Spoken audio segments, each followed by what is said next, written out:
यहाँ मैट्रिकुलेशन का भी सिलेबस ऐड है ना यहाँ आलमा के साथ मैट्रिकुलेशन। आप लोग आलमा की तैयारी कर रही हैं या मैट्रिकुलेशन की, उसको हल्के में नहीं लीजिए, कम से कम 50% भी उस पर ध्यान दीजिए, ठीक है। मौलाना जो सिलेबस रखा है बहुत ही सिलेबस अच्छा है, और अगर आपने उसको अच्छे से पढ़ लिया तो आप लोग जो फील्ड में आइएगा तो बहुत ही कामयाब रहेंगे इंशाल्लाह, ठीक है। अगर इस सिलेबस को अच्छे से कवर कर लिया आप लोगों ने आलमा के साथ मैट्रिकुलेशन, ठीक है। आगे आप लोग तालीम के बारे में तो टेंशन नहीं लेना। अगर आलमा के मैट्रिकुलेशन के बाद अगर कोई इंटर ग्रेजुएशन करना चाहती है तो डिस्टेंस से कर सकती है, कोई ज़रूरी नहीं कि आपको क्लास में जाना पड़ेगा, ठीक है।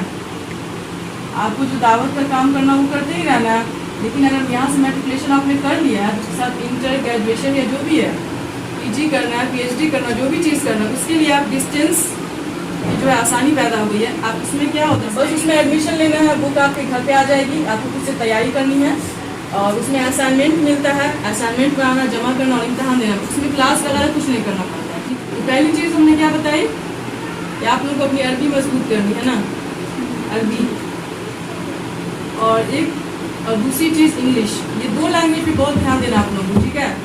क्योंकि बाद में जब आप लोग यहाँ से आलमा बनकर निकलेंगे और कहीं जाएंगी तो एक चीज़ ये माइंड में रखिए, एक साइकोलॉजिकल इफेक्ट होता है सामने वाले पर। आप अगर उससे मदर टंग में बात कीजिए, मदर टंग का मतलब क्या है, मादरी ज़बान, अगर उसमें नॉर्मल बात कीजिए, आप कहाँ जा रहे हैं, आप क्या करें, उससे थोड़ा कम इफेक्ट पड़ता है। लेकिन जहाँ आप मदर टंग के अलावा बात कीजिए उसका इफेक्ट ज़्यादा होता है, असर ज़्यादा होता है सामने वाले पर। मिसाल के तौर पर हम अभी उर्दू में बात करें आप लोगों से, अभी हम अरबी या इंग्लिश में बात करने लगे तो आप लोग और ज़्यादा मुतासिर हो जाइएगा, है कि नहीं। ये साइकोलॉजिकल इफेक्ट है, हम नहीं कह रहे हैं। लिहाजा यहाँ से आप कहीं जाइएगा तो आवाम के दरमियान जो अगर जाना है उर्दू में तो बताना ही, प्लस उसमें इंग्लिश अरबी ऐड करना है, ठीक है, या इंग्लिश, 2 चीज़। अगर अरबी में उसी चीज़ को आप बता रही है प्लस इंग्लिश में भी ट्रांसलेट करेंगे उसका असर और ज़्यादा होगा, है। और अरबी ज़बान को ग्लोबल लैंग्वेज अगर मकसद है बनाना, पहले क्या करना होगा हम लोगों को, अरबी पर मेहनत पहले खुद करनी होगी ना, पहले खुद सीखना फिर दूसरे को सिखाना है, अरबी को आम करना है ना, है कि नहीं। जहाँ भी है, मदरसे में, कहीं फैमिली में कहीं जा रहे हैं, अरबी ज़बान की हर जगह तारीफ़ कीजिए, उसकी अहमियत बताइए, ठीक है। और जैसे ही बच्चा अरबी पढ़ेगा फिर खुद ब खुद कुरान से उनसीयत हो जाएगी, हदीस से उनसीयत हो जाएगी, है ना, ये कॉमन चीज़ है। तो पहले तो अरबी पे ध्यान देना, दूसरी चीज़ इंग्लिश। तो अगर मौलाना ने इंग्लिश एज ए सब्जेक्ट यहाँ रखा हुआ है, यहाँ टीचर में, तो आप लोग उसको हल्के में नहीं लीजिए, ठीक है। तो मेहनत कीजिए, और उस्ताद से कहिए कि हम लोग को इंग्लिश कन्वर्सेशन सिखाएं, जैसे हफ्ते में 1 दिन कम से कम या 2 दिन कन्वर्सेशन रखें। या मौलाना से हमको ये भी बात कहने की ख्वाहिश थी, यहाँ कन्वर्सेशन क्लास रखा जाए अरबी और इंग्लिश का।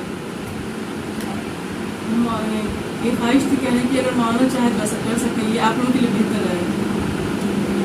कि अगर 1 घंटा भी मिसाल के तौर पर जैसे पूरा इंग्लिश हो जाए, ठीक है, सब बच्चे इंग्लिश में बात करने, अगर उसमें कोई मौलाना ने हम लोग को रखा था अगर कोई उर्दू में बात करेगी तो उसको फैन लगे, सज़ा के तौर पर कुछ मुतय्यन कर देते थे, कोई उर्दू बोलेगी या कोई दूसरा लैंग्वेज बोले तो उसको फैन लग जाएगा जुर्म में। 1 घंटे के लिए पूरा अरबी माहौल कर देना, ठीक है। इससे क्या होगा, माहौल मिलता है तो आसान होता है ज़बान सीखना ना, है कि नहीं। अभी आप 1 महीने के लिए सऊदी चले जाइए तो आप आराम से अरबी ज़बान सीख जाएंगे, है कि नहीं। तो यही चीज़ मेरे ज़हन में बहुत दिनों से थी कि अरबी और इंग्लिश यहाँ की बच्चों का स्ट्रॉन्ग होना चाहिए। इंशाल्लाह कोशिश रहेगी आप लोगों की, हाँ इंशाल्लाह हम पूछने के लिए आते रहेंगे आप लोगों से, टेस्ट लेते रहेंगे कि आप लोगों ने कितना इम्प्रूवमेंट किया। हाँ क्यों नहीं, ज़रूर।